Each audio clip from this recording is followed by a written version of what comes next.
story of tonight is the New York Giants completed the dream. The dream scenario. This was the perfect first round for the New York Giants after obviously not getting the first pick. I know I'm hung up on that. We're not going to focus on it now. I still wish they had the number one pick and were sitting with Cam Ward, but they're not. And heading into this, I needed the quarterback. This franchise needed the quarterback. Bottom line, I said it yesterday, if they do not come away with their quarterback in the first two rounds, this draft is pointless. I don't care how good Abdul Carter is. I don't care how good Travis Hunter is, if that would have been the pick. They needed a quarterback. And I was screaming. I think Keith just referenced it. I was pounding the table. I wanted the quarterback picked third. Now, I like Shedeur Sanders, who's not even picked in the first round, which I have to admit is shocking to me. But the New York Giants were able, in this first round, in this draft, a draft that is going to dictate the future of this organization, both with its players, the future of the GM, and the head coach. So much is relying on this draft, this season, on what kind of team this is going to be, whether or not this regime stays. So much is predicated on what they do here for Joe Schoen and Brian Daboll. And for me, again, we always speak like this, and we know that we can't necessarily judge this draft or what just happened for years. We don't know today, right now. We have no idea. But the dream scenario was to stick to your guns, right? As much as I wanted the quarterback at 3, I had to come up with the quarterback. That's how I felt.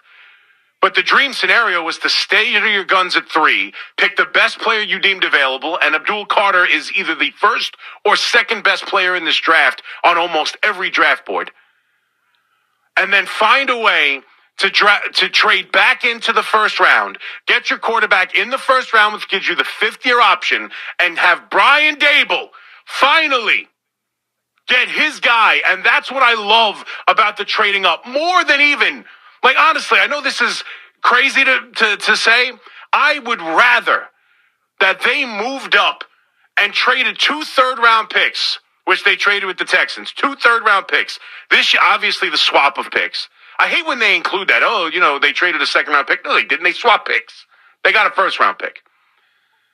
So they swap picks, and they give up the 99th pick, which is their second third-round pick this year, and a third-round pick next year, to move up into the first round and get Jaxson Dart. I'm glad they did that. Now, who knows? All those teams didn't need quarterbacks. You never know who's going to jump in and take the guy you wanted. I love that they moved up and got him and gave up 2 third-round picks, as opposed to just sitting, hoping, waiting, wishing at the 34 and taking him in the second round. 1, because you get the 5th-year option, and 2, because it proves to me, whatever I think about Shedeur Sanders, God knows whatever Mel Kiper and the rest of the ESPN broadcast think of Shedeur Sanders.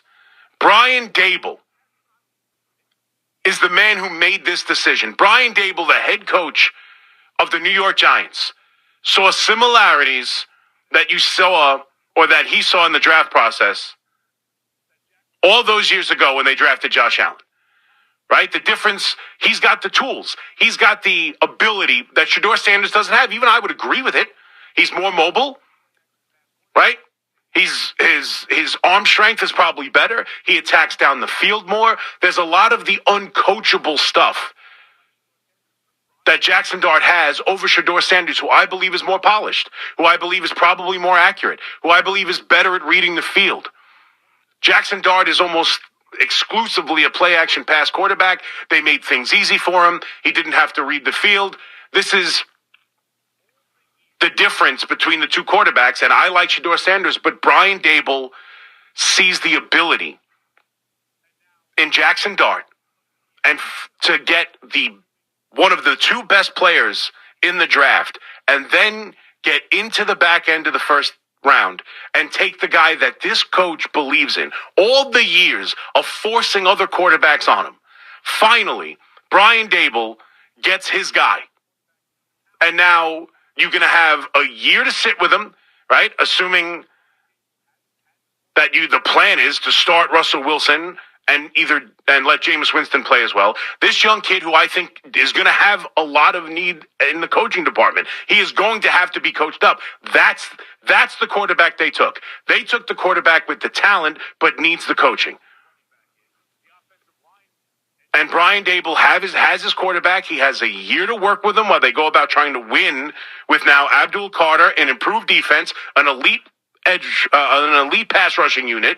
They've improved the defensive backfield in the offseason. They've added the number one wide receiver last year in the draft, and we saw his progression. We know what Tracy, the running back, is. The offensive line, as long as Andrew Thomas is healthy, has been much better. They've just added a premier edge rusher defensively. And now with Russell Wilson, they go about trying to win as many games as they can this year, appease the owner, appease the fans, and they get to develop the young quarterback and start that whenever they deem it necessary with Jaxson Dart. This is the best possible scenario for the New York Giants. This was a dream first round. They get the best player in the draft, and then they get their quarterback of the future. It's proof that they believe in this guy. All the noise about the quarterbacks, it doesn't matter.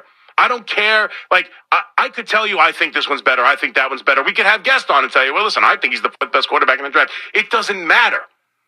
This is proof that Brian Daboll was making the decisions, that Joe Schoen and Brian Daboll were not hampered by the owner. We're not told, oh, you can't do this. We're fearful of where this goes. You can't draft a quarterback because I don't know where the future lies with you. They were given the keys to this team. They didn't do what I thought they should have done, panicked and take the quarterback third. They took the best player, and then for 2 third-round picks, got back into the first round and took the future of this franchise. This was a tremendous night for the New York Giants. This is the best case scenario. I have not been this excited as a Giants fan in a long time. It has been a long time since I have been this excited of the future of the New York Giants. Because I do believe that Brian Daboll can coach up a quarterback. I do believe it. I believe they've already made improvements on the defense. They've got young, more talented players in the offensive unit. They've just added an edge rusher who everyone tells me is going to be Micah Parsons or LT and somewhere in between. When you add in Burns and Thibodeau and Dexter Lawrence along with Carter, you're talking about an elite pass rush. One of the best in the NFL. This was Joe Schoen under pressure, staying cool with the third pick, and then being decisive and aggressive in the back end of the first round and getting the quarterback that his coach, who helped develop Josh Allen. I heard you, Keith. I heard you say that with your sarcastic tones. I don't know why, and you're not alone, Keith. I'm just like, so many people are like, oh yeah, I know he developed Josh Allen. He did develop Josh Allen. He did. That's how he got the job. I'm not saying he turned Josh Allen from a scrub to a superstar. We know it takes talent, and that's what Jaxson Dart has. I don't think anyone disputes his ability. I've been watching the Gruden thing with him. He's tough as nails. He stands in the pocket and deals with pressure as good as anyone and throws the ball down the field with pressure in his face. He takes hits. He's got to be coached into being more, or should I say less aggressive with his running style. He needs to stop taking on the contact he takes on, learn how to run out of bounds, learn how to slide. There's going to be a lot of progression stuff that he's going to have to learn in the NFL. He's almost exclusively play action pass and, one read stuff and eliminating half the field. He's been successful at it, but this is the NFL and it's going to be different for him. But he's got one of the better quarterback coaches in the NFL with Brian Daboll. And right now, this was the dream scenario for me. This was the best case scenario. The Giants just had, in my estimation, the best first round of the draft. They are the story of the draft. Now, again, we have to see, forget the quarterback, you have to see if Abdul Carter is as good as we all think. But it's going to be years before we know, as in all drafts. But man, oh man, if this wasn't the best case scenario, if this wasn't exactly what Giant fans are looking for, they've got the elite player and they got the future quarterback. All I wanted, what I needed to have happen coming out of this draft was that Brian Daboll got his guy. That's what I needed. They needed it to be in the first 2 rounds, and I had to have proof that it was Daboll's guy. Now, to be fair, clearly they felt that Cam Ward was the best quarterback in this draft because they were willing to move a one. I know Eddie and Rockland was calling me a bunch, and the idea that they only offered a third-round pick. Well, we found out today to move up, they offered a next year's first as well as multiple other picks, including a third-round pick. So they were still willing to move up to take Cam Ward. But Jaxson Dart clearly is someone that Brian Daboll sees as a talented quarterback that he can mold. And I don't think he starts day one. I don't think there's any question. I think they signed Russell Wilson and Jameis Winston for a reason. And I think those two guys are going to start. I think this is a project.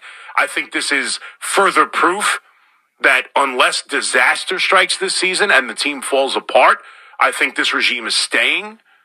I don't know if this saves their job necessarily. It speaks to the idea that their job is safer than we think it is. And I think John Mara gets a lot of flack for being too involved, or like I've even questioned the way, obviously all of his decision making has been terrible over the last handful of years.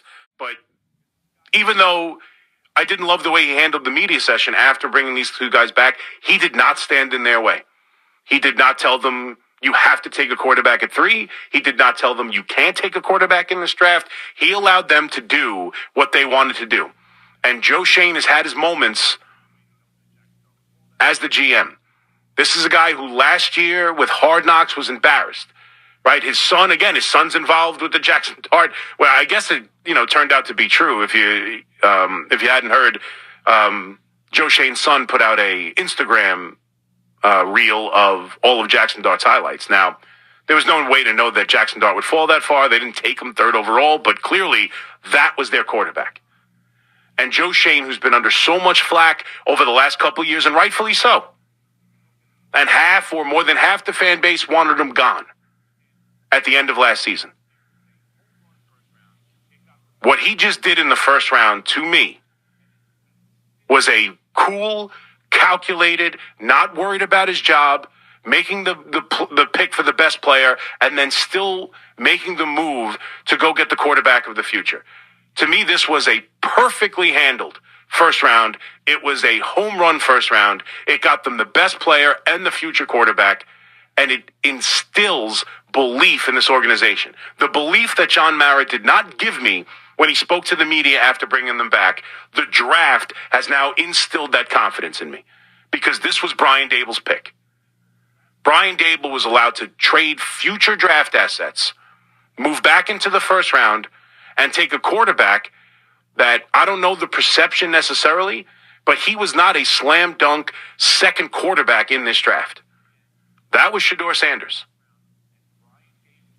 So to have Brian Daboll have the news leak over the last couple of days that this was Brian Daboll's guy, and to have Joe Schoen not panic, take the defensive player in Carter at 3, had the board play out to his liking, and then got aggressive in the end and went back into the first round, and Brian Daboll was allowed to pick his quarterback. It tells me that this regime, this general manager, and this head coach are still entrenched in this organization. Their footing is a lot more stable than people want to admit.